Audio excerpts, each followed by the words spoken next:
Control unit भी हमने पहले ही समझ लिया कि कंट्रोल यूनिट क्या है, who is responsible for controlling all the signals that are travelled on your motherboard and in your computer micro processor.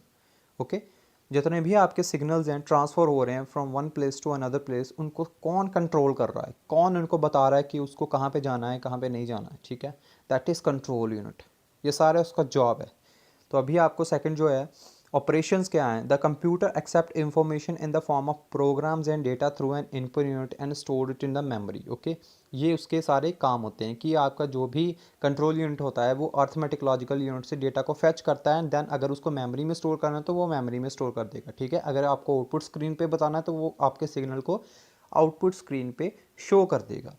I hope इसके आप जो भी फंक्शन है उसको अच्छी तरह से पढ़ पाओ। ठीक है, सॉफ्टवेयर्स क्या होते हैं, आपके कंप्यूटर को चलाने के लिए पहले से ही इनबिल्ट वहाँ पे सिस्टम सॉफ्टवेयर्स हैं। ठीक है, सिस्टम सॉफ्टवेयर्स क्या होते हैं, जो आपकी लैंग्वेज को इंटरप्रेट करते हैं कि आपका जो लैंग्वेज है वो हाई लेवल लैंग्वेज है, लो लेवल लैंग्वेज है। हाई लेवल मैंने आपको पहले ही बता दिया कि आपकी हाई लेवल लैंग्वेज कौन सी है, आपकी English language. And low level language कौन सी है, लाइक सूडो कोड, जिसमें कोडिंग में परफॉर्म किया जाता है। आपके जो सिस्टम सॉफ्टवेयर हैं वो पहले से ही प्रेजेंट होते हैं आपके कंप्यूटर में, ताकि वो आपके सारी इनपुट आउटपुट फंक्शंस को परफॉर्म कर पाए, इजीली परफॉर्म कर पाए। जैसे आप देख पा रहे हो, फर्स्ट ऑफ डेफिनेशन यहाँ पे आप देख पा रहे हो। ठीक है, आपकी डेफिनेशन है क्या है कि जो आपके पहले से ही प्रेजेंट होते हैं वो सिस्टम सॉफ्टवेयर्स होते हैं आपकी मेमोरी में। ठीक है, जिससे आपके कंप्यूटर को स्मूथली रन करने में हेल्प मिलती है। ठीक है, अभी ये आपका फर्स्ट पॉइंट है, receiving end interpreting user commands. Users की कमांड को समझना एंड उसको इंटरप्रेट करना। इंटरप्रेट क्या होता है बेटा, उसको समझना कि वो करना क्या चाह रहा है, उसको इनपुट डिवाइस में शो करना चाह रहा है, आउटपुट डिवाइसेस में शो करना चाह रहा है। That is interpreting commands. You can easily take example. For example आप अपनी सिंपल एग्जाम्पल लो कि जब आप फ्रेश विंडो को इंस्टॉल करते हो अपने कंप्यूटर में, सबसे पहले जब ऑन करते हो तो बेटा उसमें कुछ पहले से ही प्रेजेंट होते हैं सॉफ्टवेयर्स। जैसे वर्ड प्रोसेसर होता है, नोट पैड होता है। ठीक है, दैट आर सिस्टम सॉफ्टवेयर्स। वहाँ पे ऑलरेडी वो प्रेजेंट है, आपने उनको एक्सटर्नली इंस्टॉल नहीं किया है, वो पहले से ही वहाँ पे प्रेजेंट थे जब आपने विंडो इंस्टॉल की। ठीक है, so that are the system software. इसके और एग्जांपल्स भी हैं जो बहुत डीपली जाएगा। कंपाइलर्स क्या होते हैं, जो कंपाइल करते हैं प्रोग्राम को कोडिंग में। ठीक है, उसके बाद इंटरप्रेटर क्या होता है, वो सारा कुछ वो थोड़ा डीप कंसेप्ट है। ठीक है, तो आप यहाँ पे अभी समझ लो कि सॉफ्टवेयर्स क्या हैं जिससे आपके कंप्यूटर को चलाने में हेल्प होती है, system softwares. Okay, application softwares क्या होते हैं, जो आप एक्सटर्नली इंस्टॉल करते हो। जैसे आप माइक्रोसॉफ्ट वर्ड इंस्टॉल करते हो। ठीक है, माइक्रोसॉफ्ट वर्ड इंस्टॉल करते हो, पावर पॉइंट इंस्टॉल करते हो, वो क्या है, आपके एप्लीकेशन सॉफ्टवेयर्स हैं जो आपको एक स्पेसिफिक काम करने में हेल्प कर रहे हैं। जैसे आप पावर पॉइंट इंस्टॉल किया तो आप उसमें कैलकुलेशन थोड़ी करोगे, आप उसमें प्रेजेंटेशन ही बनाओगे ना। तो जैसे आप अगर आपने एक्सेल इंस्टॉल किया तो आप उसमें क्या करोगे, वर्कशीट बनाओगे ना, आप उसमें प्रेजेंटेशन थोड़ी बनाओगे।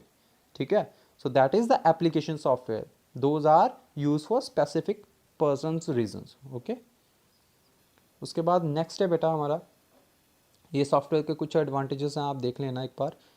Coordination and all activity of computer system. ठीक है, यहाँ पे है operating system.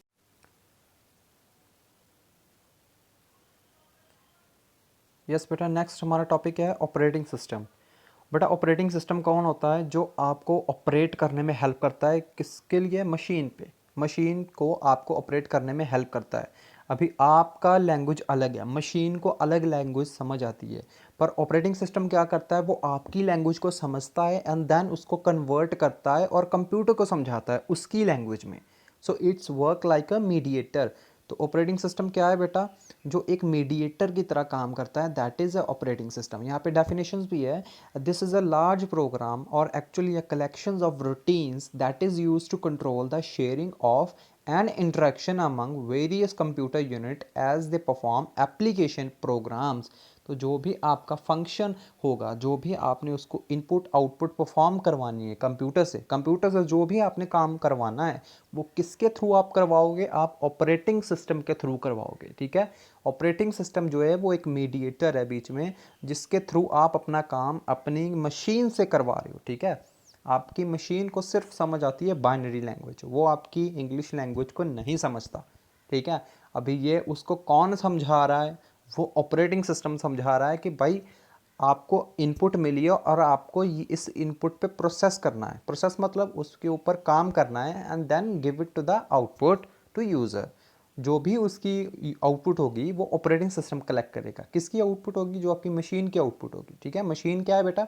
Combination of motherboard, micro processor, hard disk, RAM ROM, जो भी आपके मशीनरी पार्ट है उसके सारे कॉम्बिनेशन को हम एक बेयर मशीन बोलते हैं। ठीक है, उस बेयर मशीन से कैसे काम करवाना है, that it task of your operating system.